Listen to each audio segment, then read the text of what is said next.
Бул каарманыбыз диванда баатыр эмес, ал бир убакта бүтүндөй кылмыш дүйнөсүн титиреткен кесипкөй киллер. Салам достор, бүгүн биз Кино дүйнөсү каналында Түштүк Кореянын эң мыкты боевигин көрөбүз. Окуянын эң башынан баштайлы. Башкы каарманыбыз Ганнын аялы курбусу менен бир жумага эс алууга кетмек болот.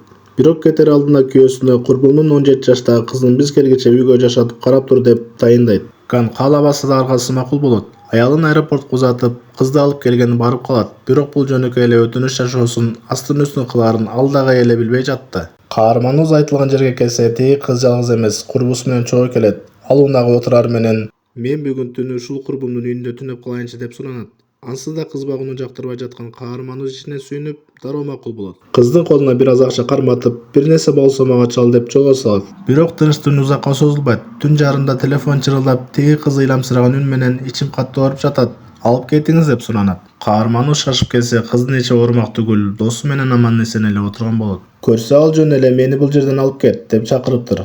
Каарманыбыз таң калып: "Досуң кайда? Үйүнө коном дебедиң беле?" деп сурап узатса, тиги кыз: "Телефон чуккан бойдон кете бериңиз" деп коет. Каарманыбыз машинасына барып отурганда, тиги кыздын бир балдар менен мотоциклге учкашып кетип жатканын көрөт. Бирок Ган жөнөкөй адам эмес болчу. Ал башында кызга акча берип жатып, байкатпай чөнтөгүнө чип салып койгон эле. Жамандыкты сезген каарманыбыз телефондон картаны ачып, дароо алардын артынан жөнөйт. Кыз өзүнөн улуураак кылмышкерлер менен жолугушат. Көрсө бул кылмыштуу топ кыздарды сатышат экен. Тиги кыз каршы чыкканда бандиттер аны коркутуп башташат. Дал ушул учурда Ган кирип келет. Бандиттер ага кол салганда каарманыбыз бир нече секунданын ичинде баарын жалгыз быт-чытын чыгарып, талкалап, сапырып таштайт. Андан соң кызды алып үйгө жөнөйт. Унаа менен бара жатышса, жолдон детектив чыгып, жанындагы ролик тебүүчү аянтчада бир нече өспүрүмдү бычактап кетишкен, киши өлтүрүү болгонун айтат. Детектив шектүү карап: "Бул жерден көп эле өтүп турасыңбы" деп суроо берип, андан соң аларды бошотот. Эртеси эртең менен короз кыйкырбай жатып, үйдүн коңгуроосу кагылат. Кечеги детектив үйүнө келип калыптыр. Үйгө кирген детектив колундагы видеону көрсөтүп: "Бул сиздин унаңызбы? Кечеги мотоцикл жамбалдарды көрдүңүз беле" деп сурайт. Анан жаныңыздагы кыз ким дейт. Ган ал аялынын курбусунун кызы экенин, убактылуу карап жатканын айтат.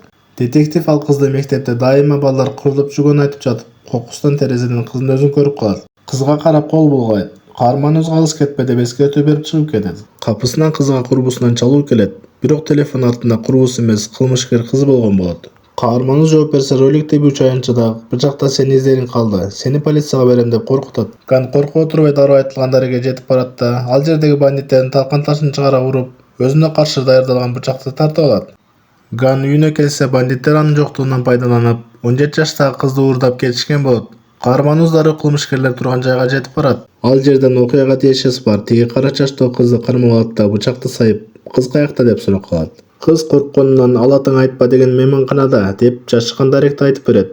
Каарманыбыз убакытты коротпостон түз эле ошол мейманканага жетип келет. Мейманканага кирери менен аны куралчан бандиттер тосуп алат. Биздин каарман өмүрүндө уруштан башка нерсени көрбөгөндөй, түз эле ит аткандай эле биринин артынан бирин атып баштайт. Оңдон чуркап чыкканы да, сулдан секиргени да октон качып кутула албайт. Ал ушунчалык тез жана так атат. Бандиттердин куралын көтөргөнгө да чамасы келбей калат. Аны көрүп турган 3 кылмышкер качып жөнөшөт. Артынан жетип барып: "Кыз кайда" деп сурайт. Чарытарлык жооп албагандан соң аларды да атып салат. Артынан эле сары чачтуу кылмышкер чыга келет. Каарманыбыз ага суроо салып: "Кыз каякта" десе, тиги кылмышкер шылдыңдап: "Аны Владивостокко алып кете турган кеме эртең менен саат 8-де Танге портунан жөнөйт. Шашылбасаң кеч каласың" деп жооп берет. Ган портко жөнөмөкчү болгондо, сары чач артынан ок атып, жолун тосот. Көрсө бул да жөнөкөй эмес, кесипкөй киллер экен. Экөө аясыз кармашып, акыры жипке байлап жетишет. Өзү да терезеден секирет. Темирден жаралган байтоор эч нерсе болбойт. Бирок сырттан анын алдынан баягы детектив курал такап тосуп чыгат. "Ал бизде барлык далил клиптер бар. Бул адамдарды да сен өлтүрдүңбү" деп кыйкырат. Бандиттер бүт кылмышты Ганга оодарып, капканга түшүргүлөрү келет. Каарманыбыз детективдин колуна кишен салып, унасына отургузат да түз эле портко жөнөйт. Ал жерден кыз отурган унааны көрөт да катуу ылдамдыкта сүзүп, оодарып салат. Ичиндеги бандиттерди бирден жайлап жатканда, капталдан дагы бир сары унаа катуу келип сүзмөкчү болот. Бирок Ган амал-көйлүк менен буйтап өтүп, тиги сары унааны өзүн аварияга учуратат. Унаанын айдоочусуна дүйнөгө узатып, телефон алып, акыркы звонокту басканда детективдин чыныгы маскасы чечилет. Көрсө баягы детектив да мафиядан акча алып, кылмыштарды жаап жүргөн сатылма полиция экен. Ган анын жанына келип: "Сенин кожоюнуң мафия өлдү. Далилдер менин колумда. Эми мага менин аркамды тазалап бере турган сатылма детектив керек" деп шарт коет. Дал ушул маалда сиреналар жаңырып, полиция менен тез жардам жетип келет. Жаракат алган каарманыбыз менен кызды тез жардам алып кетет. Палатада кызга полиция эмнени сураса баарын айтып бер дейт. Сатылма детектив келип, экөөбүз келишкенде баары болду. Бирок менин боосумду кантип билип алдың деп сурайт. Көрсөган детективдин унаасына кулаганда багаждан кыздын өлүмүн көрүп калган экен. Ал кыз каарманыбыз коркутуп, маалымат алган кара чачтуу кыз эле. Кылмышкерлер өз ара иштешкен, бул кызды бизди сатып койбосун деп өлтүрүп, детективдин багажына салып коюшкан экен. Каарманыбыз баарын ушундан билген болот. Бирок Кан детективдин сөзүн кесип, бул нерселердин мааниси жок. Мага Юнжини алып келүүгө ким заказ кылган? Билип берсең чоң акча сеники болот дейт. Каарманыбыз эски таанышына барып мыкты курал заказ кылат.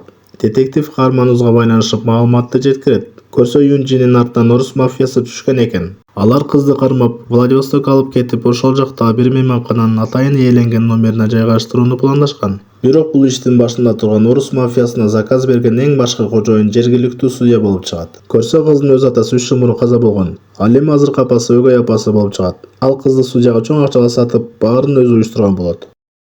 Каарманыбыз мыкты куралдарын камдап, судьянын жашыруу вилласына жетип келет. Алдынан чыккан жан сакчыларын чачыратып ичкери кирет. Бирок башка бөлмөдө кыз судья менен чогуу отурган болот. Кызды больницадан уурдап келишиптир. Көрсө байгы сатылма детектив Канды алдап, анын ар бир кадамын ийне жибине чейин судьяга сатып турган болот. Ушул жерден каттуу атышуу башталып, каарманыбыз судьянын бардык адамдарын чекеден кырып, акыры судьяны да атып өлтүрөт. Кызды куткарган соң каарманыбыз өгөй апаны таап, эсси жерге алып барып, балдар жабыркабаш керек деп, анын башына атып өлтүрөт. Ал эми кинонун аягында аялы эс алып жаткан жерге келип, кызды карап жүргөнүн айтып аяктайт. Эгер кино жаккан болсо, мага жакты белгисин басып колдоп коюңуздар.